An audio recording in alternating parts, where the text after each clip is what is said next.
All right, so I cannot tell a lie. I have to be honest. Most of the top 10 angelfish videos I see on YouTube are disappointing.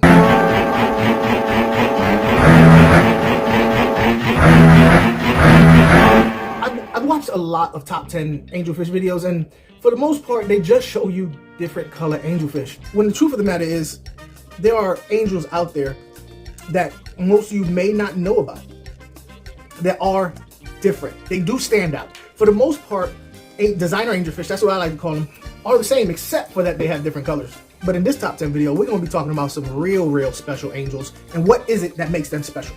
I am going to truly do this randomly. A lot of people say they do it random from 10 to 1 being the best, but I don't believe that. And let me know in the comments if there's an angel that you feel should be on the list, or if there's an angel on my list that you feel has no business being there. To make it random, I'm going to ball these 10 angels up and put them in a hat and truly randomly pick them from a hat. First one.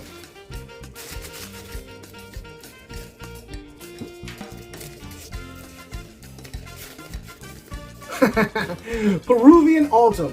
All right, so for those of you who don't know, I did a video back when I pretty much got started, where I was on a hunt for Altum fish, Altum angels, and I happened across a pet store that had Peruvian Altum, and it was at the beginning of my angelfish learning experience, and I thought I had Altum. Listen, people, the Peruvian Altum is not a true Altum, but in my experience, when I got him, of course I found out the whole thing after I got the fish first, then I did the research. You know what it's like. Peruvian Altum is obviously from the Amazon River and the Peru area. It is not an Altum. It does grow big. Altums do have a very angular shape, and this one does, but it is not an Altum. Most angelfish will grow in between 8 and 10 inches top to bottom. This one seems to grow 10 inches all the time.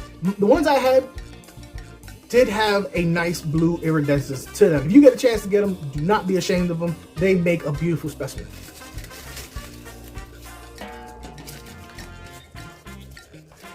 This is weird.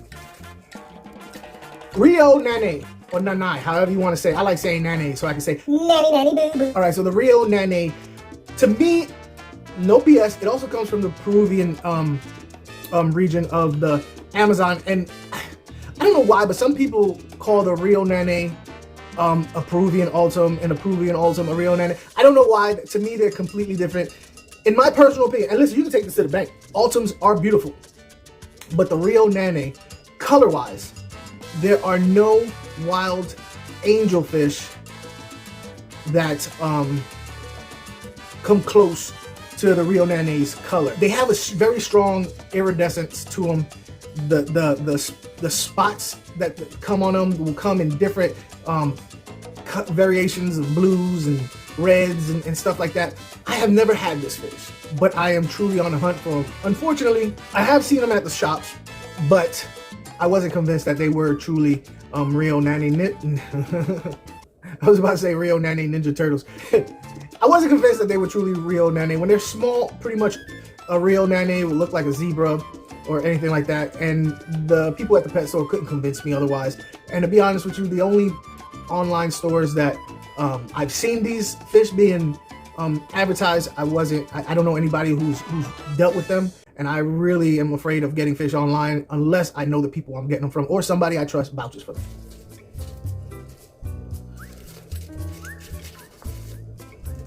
Like I said, these are straight up random Altum angelfish. For those of you who don't know, there are 3 types of OG angelfish. The original angelfish, before we created designer angelfish like the double blacks or the koi or any of those, there is the Leopoldi, the Altum, and Scalare. They're all Pterophyllum Scalare. Pterophyllum, which means basically, you know, angelfish.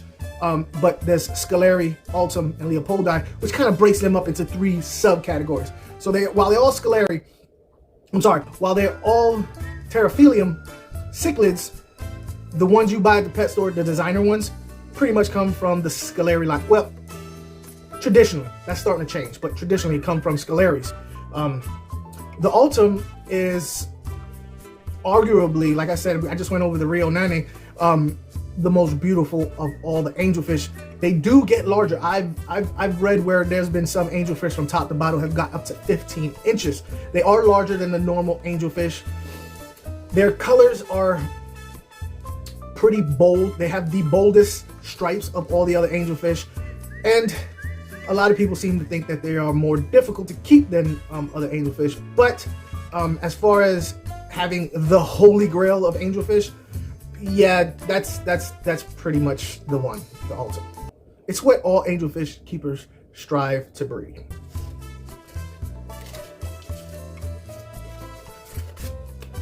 Albino Dantiums.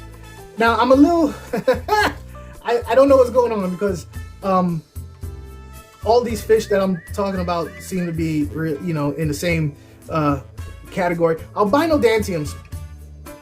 Okay, so a Dantium angelfish is another word for a crossbreed between a Scalare, a zebra angelfish, and a Altum. They call them Dantiums. I don't know why. It's a mixed breed. It's a hybrid of two different subbreeds. But the albino Dantium has the body shape of the Altums, at least the ones I've seen. I'm sure it doesn't have to be, that it's a genetic mix. I'm sure you get different types, but for the most part, all the ones I've seen have had that very structured, angular body shape with the smooth, everything, you know, tight looking, like almost somebody drew it with a ruler, and it's albino. Now, they do have regular Dantiums that are not albino, but the albino ones kind of stand out.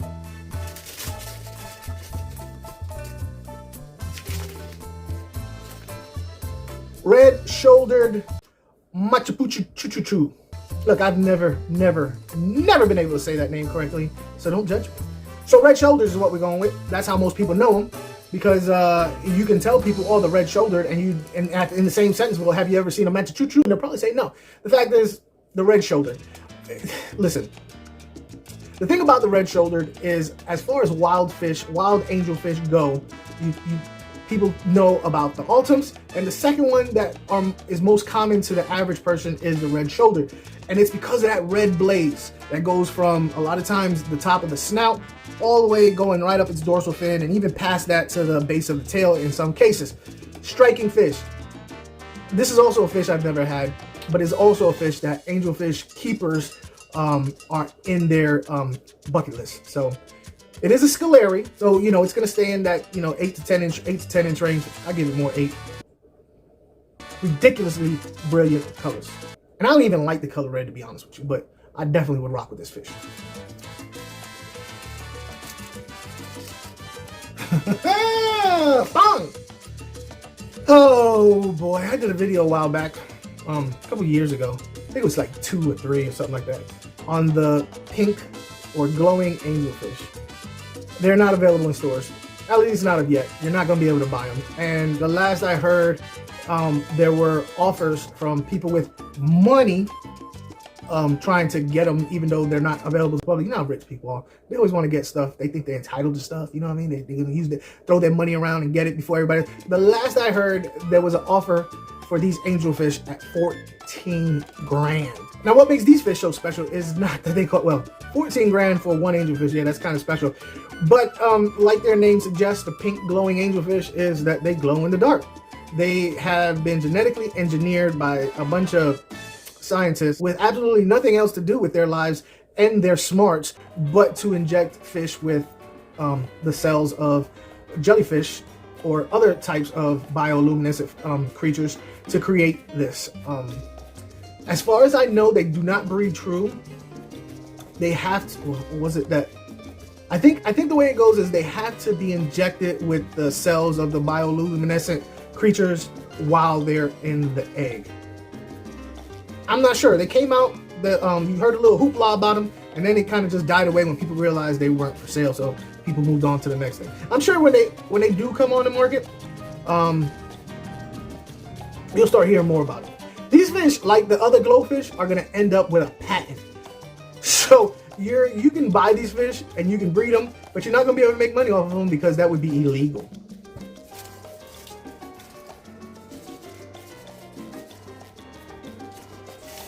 Turkish green avatars. I've had this fish before. I want him back. definitely want them back. As far as blue angelfish go, I know they call it Turkish green. They're more of like a teal or aqua green or aqua blue coloration in my experience. They are the most brilliant blue of any blue angelfish I've seen. Listen. I know you've seen on Pinterest a lot of these blue angelfish, and they are stunningly blue. I think a lot of that is camera trickery. That's just me talking. With my own eyes, I've seen a lot of blue angelfish also, but none of them as blue as what people advertise on some of these photographs. But I ain't everywhere. I haven't seen every angelfish. But the Turkish green angelfish, if you see a picture of a Turkish green angel and you think to yourself, damn, that's a blue ass angel. Yeah, it's probably that blue.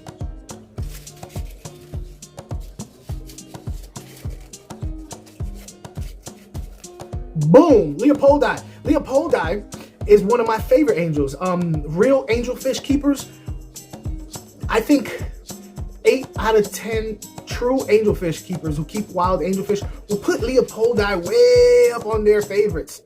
Dwarf angel. Yes, dwarf. From top to bottom, they're really only gonna get about 5 inches, which when you take into consideration a regular Scalare gets about 8, topping off at 10 inches, and a Altum angel that will get from 10 to 15 inches, that's a dwarf. Okay, so all these angels are cichlids, right? So they all have a mean streak. Some of them lean one way, some of them lean the other way as far as aggression goes. These little dudes, they don't play. They are the most aggressive, in my opinion, angels that I feel like I have a tank full of Mbunas. They just keep going after each other. So if you get these fish, they might be small, but you need a lot of room because they will go at it. So you need a lot of room so that they can have their space. But yeah, gangsta little fish. I got a lollipop guild joke, but I don't know if it's appropriate anymore.